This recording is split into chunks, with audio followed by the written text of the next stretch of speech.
आज सुनते हैं कौवा और उल्लू की कहानी। बहुत समय पहले किसी घने जंगल में पक्षियों की सभा लगा करती थी। जानवर अपनी परेशानी राजा को बताते थे और राजा उसका हल निकालते थे। लेकिन एक जंगल ऐसा भी था जिसका राजा गरुड़ सिर्फ भगवान विष्णु की भक्ति में लीन रहता था। इससे परेशान होकर हंस, तोता, कोयल व कबूतर जैसे तमाम पक्षियों ने एक आम सभा बुलाई। सभा में सभी पक्षियों ने एक स्वर में कहा कि हमारे राजा गरुड़ हमारी ओर ध्यान ही नहीं देते।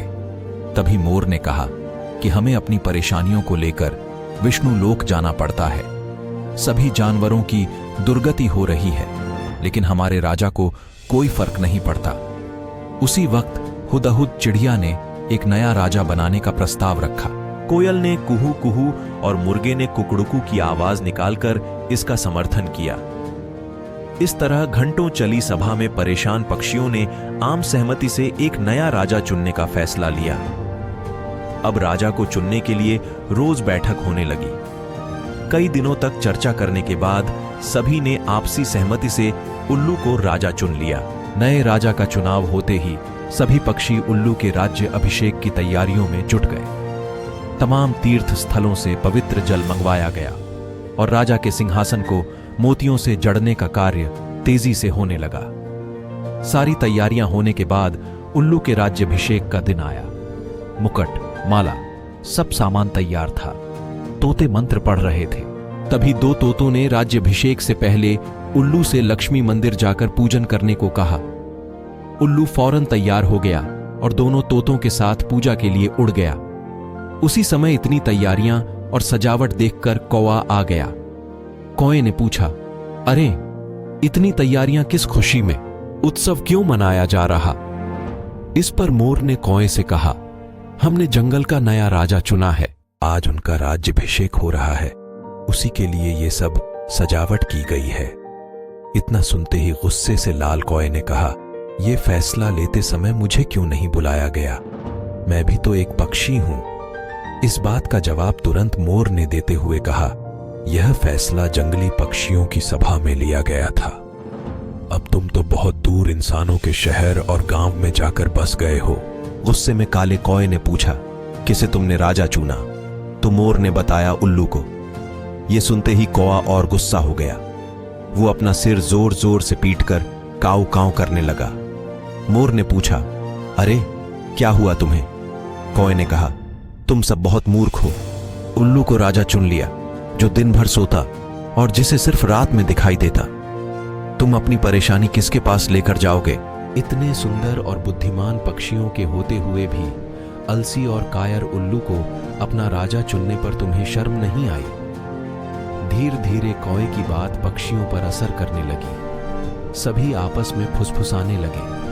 उन्हें लगने लगा कि उनसे बहुत बड़ी भूल हो गई है। इस वजह से देखते ही देखते सभी पक्षी वहां से गायब हो गए। राज्याभिषेक के लिए सजी जगह पूरी सूनी हो गई। अब जैसे ही उल्लू और दो तोते वापस आए तो उन्होंने जगह को सूना पाया। ये देखकर दोनों अपने साथियों को ढूंढने और वहां से जाने की वजह जानने के लिए उड़ गए। वहीं उल्लू को कुछ दिख तो रहा नहीं था, इसलिए उसे कुछ पता नहीं चला और राज्याभिषेक के लिए तैयार होने लगा। लेकिन चारों तरफ शांति होने पर उसे शक हुआ। उल्लू जोर से चिल्लिया, कहां गए सब? इतने में पेड़ पर बैठी उल्लू की दोस्त ने कहा, सब चले गए। अब नहीं होगा आपका राज्याभिषेक। आप नहीं बनेंगे जंगल के पक्षियों के राजा। इतना सुनते ही उल्लू ने चिल्लाकर पूछा, क्यों? ऐसा क्या हुआ? उल्लू की दोस्त ने बताया, एक कौवा आया और उसने सभी को पट्टी पढ़ाई। इसी वजह से सब यहां से चले गए। बस वही कौवा यहां पर है।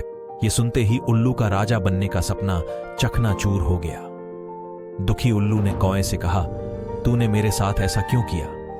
लेकिन कौए ने कोई जवाब नहीं दिया। इतने में उल्लू ने ऐलान कर दिया, आज से कौवा मेरा दुश्मन है। आज से सभी कौए उल्लुओं के दुश्मन होंगे और ये दुश्मनी कभी खत्म नहीं होगी। इतना कहकर उल्लू उड़ गया।